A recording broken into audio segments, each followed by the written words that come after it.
आखिर कैसे एक 18 साल का बच्चा 10 साल में इतनी बड़ी कंपनी बना देता है कि जितनी 100 सालों में बड़े से बड़ा अरबपति नहीं बना पाया। ये बच्चे की कंपनी अकेले बड़े से बड़े कॉर्पोरेट जायंट्स को टक्कर देती है और इंडिया की सबसे बड़ी होटल चेन नेटवर्क बन जाती है। ध्यान देना, बिना ज्यादा पैसे, बिना बड़े कॉन्टैक्ट्स, बिना अमीर फैमिली के एक नॉर्मल मिडिल क्लास गाँव में जन्मा लड़का बड़ी सोच के साथ एक ऐसा एग्जाम्पल पूरी दुनिया में सेट करता है कि कोई बच्चा गरीब होने के वजह से अपनी सोच कभी छोटी नहीं करे। ये है कहानी इंडिया के यंगेस्ट बिलियनर रितेश अग्रवाल की। साल 1993। रितेश का जन्म ओडिशा के बिसमकटक गांव में होता है। रितेश 4 भाई बहन में से सबसे छोटे थे। उनके पिता एक छोटे से किराने की दुकान चलाते थे, इसीलिए पैसों की तंगी रहती थी। जब वो 4th क्लास में थे तो पहली बार उनके स्कूल में कंप्यूटर आया, लेकिन 6th क्लास के नीचे कोई बच्चे को यूज करना अलाउड नहीं था। तो रितेश रैंडमली टीचर के पास जाते और कहते कि मैम मुझे कंप्यूटर सीखना है, क्या मैं आपके काम में कुछ मदद कर दूं? इस तरह 4th क्लास के रितेश को सबसे पहले कंप्यूटर का एक्सेस मिल गया, जिससे उन्होंने बहुत जल्द बेसिक प्रोग्रामिंग सीख ली। उसी साल उनकी बड़ी बहन जो 12th में थी, उनके कॉलेज में एंटरप्रेन्योरशिप इवेंट होता है। जब वो घर आके अपने इवेंट के बारे में बताती है तो पहली बार रितेश एंटरप्रेन्योरशिप वर्ड सुनते हैं। उनको मतलब तो समझ नहीं आया, लेकिन पसंद बहुत आया, इसीलिए वो तुरंत डिक्शनरी खोल के उसका मतलब ढूंढने लगे और उन्हें दिखा कि entrepreneurs are the people who solves the problem and create a business around it. उन्हें लगा कि यार ये तो बहुत इंटरेस्टिंग चीज है। स्कूल में जब टीचर्स सबसे पूछते थे कि बड़े होके क्या बनना है, तो पूरी क्लास डॉक्टर, इंजीनियर, एस्ट्रोनॉट बोलती, लेकिन रितेश हमेशा कहते थे कि मैं एंटरप्रेन्योर बनूंगा। ये पॉइंट के बाद हर चीज में उन्हें बिजनेस आइडियाज दिखने लगे। इस टाइम पे टेलीकॉम रैपिडली ग्रो कर रहा था और BSNL के पूरे मार्केट पे मोनोपोली थी। तभी एक छोटी सी कंपनी तेजी से ग्रो करने लगी,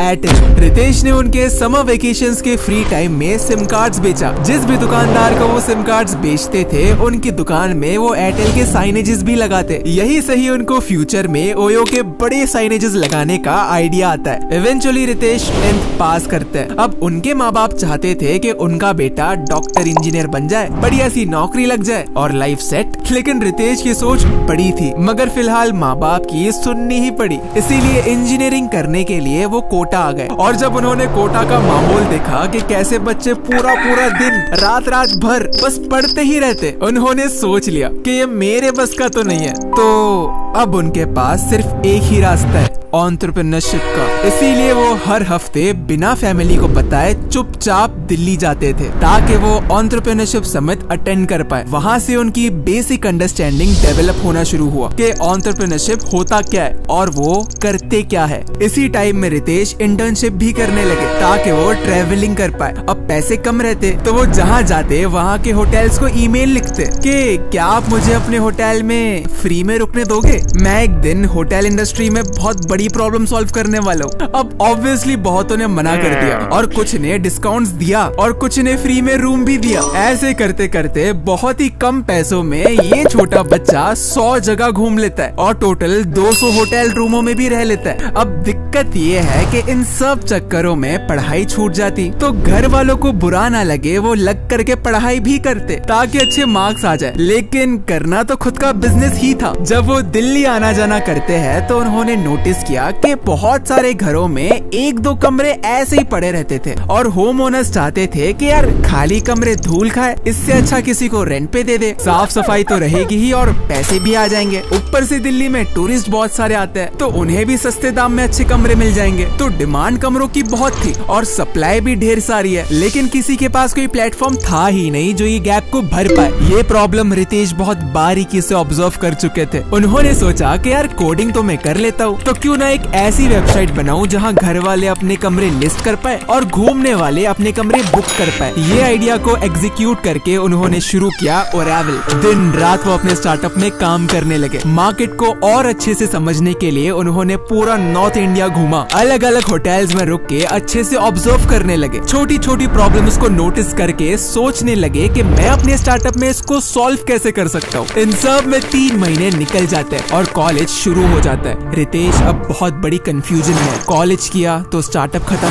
स्टार्टअप किया तो पढ़ाई खत्म, ऊपर से घर वाले गुस्सा करेंगे।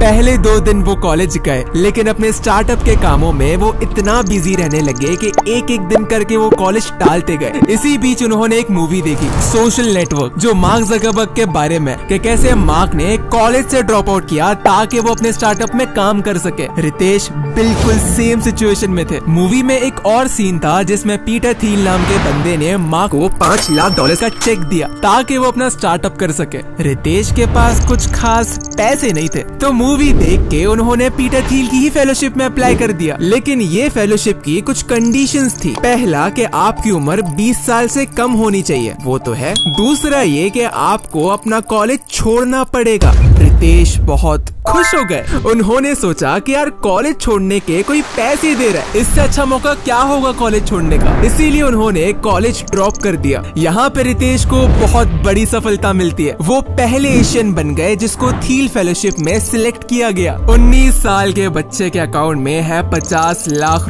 से ज्यादा। इसी पैसों से रितेश को अपना बिजनेस एम्पायर बनाना है। कुछ महीनों बाद रितेश के पापा दिल्ली आते हैं देखने के लिए कि बच्चे की पढ़ाई कैसे चल रही है। अब इतने अच्छे कॉलेज में जो एडमिशन हुआ है, वो रितेश को देख के शॉक हो जाता है कि इतने टाइम से रितेश पढ़ाई करने की जगह ये सब चक्करों में। रितेश अपनी फैमिली को समझाते हैं कि बस 1 साल मुझे स्टार्टअप करने दो, अगर ये फेल हो जाता है तो अगले साल पक्का वो कॉलेज जाएंगे। इवेंचुअली उनकी फैमिली मान जाती है। अब कॉलेज नहीं जाना, फैमिली भी मान गई और पैसे तो है ही अकाउंट में, तो पूरा टाइम वो अपने स्टार्टअप को दे सकते हैं। मार्केट रिसर्च करते वक्त रितेश ने देखा कि दिल्ली में बहुत सारे खाली मकान बिकने के लिए पड़े हुए थे। तो रितेश ने सोचा कि ये खाली मकानों को रेंट पे चढ़ा के वो अच्छे पैसे कमा सकते हैं। तो रितेश वो अमीर ओनर्स के पास गए जिनके वो मकान थे। अब रितेश तो बच्चे थे, दाढ़ी तक नहीं आई थी, इसीलिए काफी लोगों ने उनको सीरियसली नहीं लिया। लेकिन जिन्होंने लिया वो बड़े खुश हो गए, क्योंकि उनकी प्रॉपर्टीज 10-20 साल से खाली पड़ी सड़ रही थी, उससे अच्छा यूज में आ जाती। तो जिसको भी अपनी खाली प्रॉपर्टी पर इनकम चाहिए होता, वो रितेश को फोन घुमाता। लगभग ये एयरबीएनबी टाइप बिजनेस बन गया। ये बिजनेस करते करते रितेश एक और बड़ी प्रॉब्लम सॉल्व करना चाहते हैं, घटिया होटल्स। जब वो ट्रैवलिंग करते थे तो उन्हें सबसे बड़ी दिक्कत होती थी एक अच्छा और अफोर्डेबल होटल ढूंढने में। उन्होंने देखा कि मार्केट में होटल्स की कमी नहीं है, लेकिन एक अच्छे एक्सपीरियंस की कमी है, क्योंकि अनट्रेन्ड स्टाफ, खराब बदबूदार कमरे, कई बार तो स्टाफ तक नहीं होते थे सर्विस के लिए। एक बार जब वो किसी होटल में गए तो रिसेप्शन वाले आदमी ने शर्ट तक नहीं पहना था। इस हद तक इंडियन बजट होटल्स की हालत खराब हो चुकी थी। तो अब इसको सुधारे कैसे? रितेश ने सोचा कि क्या हो अगर वो कुछ ऐसा करे कि सारे गेस्ट को एक प्रेडिक्टेबल एक्सपीरियंस दे पाए, कि अगर इधर आओगे तो तुम्हें अच्छे कमरे ही मिलना है। साथ ही रितेश हर होटल में एक ऐसी टेक्नोलॉजी देने वाला था जिससे उन सब की लाइफ आसान होने वाली थी। CRM technology. ये स्पेशलाइज्ड टेक्नोलॉजी हर बिजनेस में कमाल के रिजल्ट्स दे रहा है, मगर ये बहुत ही महंगा सॉफ्टवेयर है, जो कुछ कंपनी तो हजारों लाखों रुपए महीना देती है। तो इंडियन बिजनेस ये टेक्नोलॉजी कैसे अफोर्ड करेंगे? इसीलिए 90% से ज्यादा बिजनेस आज टेक्नोलॉजी से दूर रह चुके हैं। ये बर्निंग प्रॉब्लम को इस कंपनी ने सॉल्व किया। इंडिया को सबसे अफोर्डेबल प्राइस में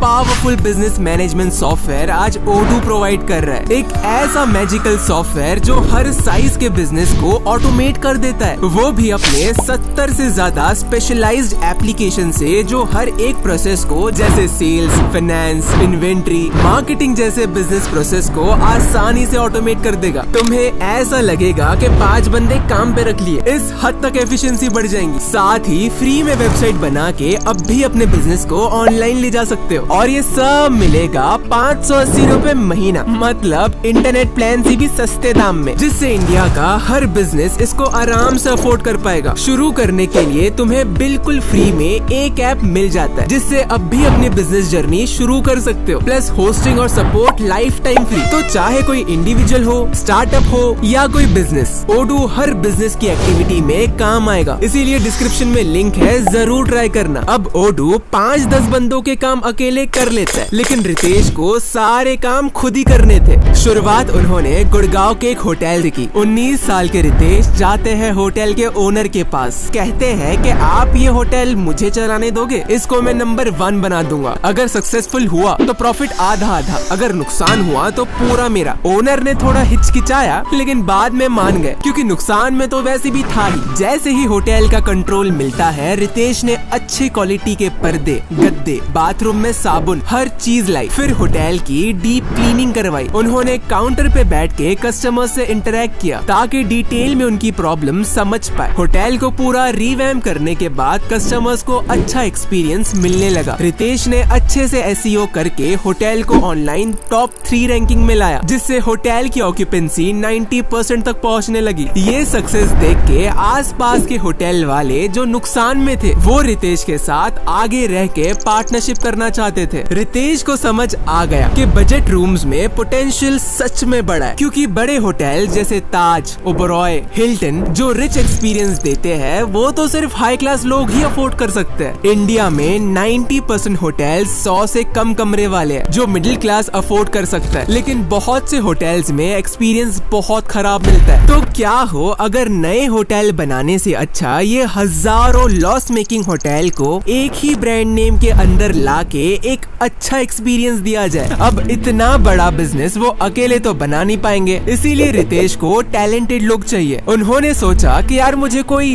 बड़े फैंसी कॉलेज के इंसान नहीं चाहिए, क्योंकि पैसे ही नहीं है देने के लिए। अब ना तो रितेश फेमस है जिससे कोई आ जाए उनके बिजनेस में, आखिर एक ड्रॉप आउट स्टूडेंट अच्छा टैलेंट कैसे अट्रैक्ट करेगा। रितेश लिंक्डइन पे एक्टिव हो गए और लोगों से मिलना शुरू कर दिया, लेकिन कोई सही बंदा मिला ही नहीं। फिर एक दिन वो अभिनव सिन्हा से मिलते हैं, जो हार्वर्ड यूनिवर्सिटी से पास आउट है, बीसीजी जैसी कंपनी में काम तक किया है। रितेश अभिनव को अपना विजन, मिशन और प्लान बताते हैं, और अभिनव को पोटेंशियल दिखता तो है, उन्हें भी कुछ प्रॉब्लम सॉल्विंग काम करना था, इसीलिए वो रितेश का ऑफर एक्सेप्ट कर लेते हैं। दोनों ने रिस्पॉन्सिबिलिटी बांट ली। अभिनव ने होटल के ऑपरेशंस और स्टैंडर्डाइजेशन संभाला, और रितेश ने ओयो को एक बड़ा ब्रांड बनाने की और सेल्स लाने की जिम्मेदारी ली। अभी तक सिर्फ 3 होटल्स ओयो के अंडर है। अगले साल तक ओयो ने 50 प्रॉपर्टीज तक एक्सपांड किया। अब रितेश को साल भर में समझ आ गया कि ये 3, 50, 100 की स्पीड से तो कभी एक्सपांड नहीं कर पाएंगे, उन्हें और टैलेंटेड लोग चाहिए। तो सबने एक आइडिया लगाया। इनिशियल 4-5 लोग की टीम ने अपनी जिंदगी में जितने भी बेस्ट और टैलेंटेड लोगों के साथ काम किया, उनको रिफर किया, ताकि रितेश उनको रीच आउट करके उनको अपनी टीम में ला पाए। ये ट्रिक एक्चुअली में काम कर गई। रितेश की ओयो में एक अच्छी टीम बनने लगी और टोटल 50 लोगों की टीम बन गई। जल्द ही ओयो गुड़गांव की सबसे बड़ी चेन बन गई। अब उनका एम है कि इंडिया की सबसे बड़ी होटल चेन नेटवर्क बनना, लेकिन इसके लिए उन्हें वो होटल चेनों से कम्पीट करना है जो 50-100 सालों से ये इंडस्ट्री में है। इसीलिए ओयो को मालूम था कि कुछ इनोवेटिव तो करना ही पड़ेगा। जैसे अगर एक नए होटल को ऑनबोर्ड करना है तो लगभग 6 से 10 महीने तक का टाइम लग जाता है। अगर इतना टाइम लगेगा तो ओयो तेजी से एक्सपांड कैसे करेगा। इसीलिए उन्होंने टेक्नोलॉजी के जरिए ये 10 महीने का ऑनबोर्डिंग टाइम सिर्फ 3 दिन में कर दिया। जैसे ही कोई होटल ओयो के अंडर आता है तो जल्द से जल्द ब्रांडिंग करी जाती है, पूरा रेनोवेशन किया जाता है और कुछ ही दिन में होटल रेडी। इससे ओयो बहुत ही तेजी से एक्सपांड करने लगा, जिससे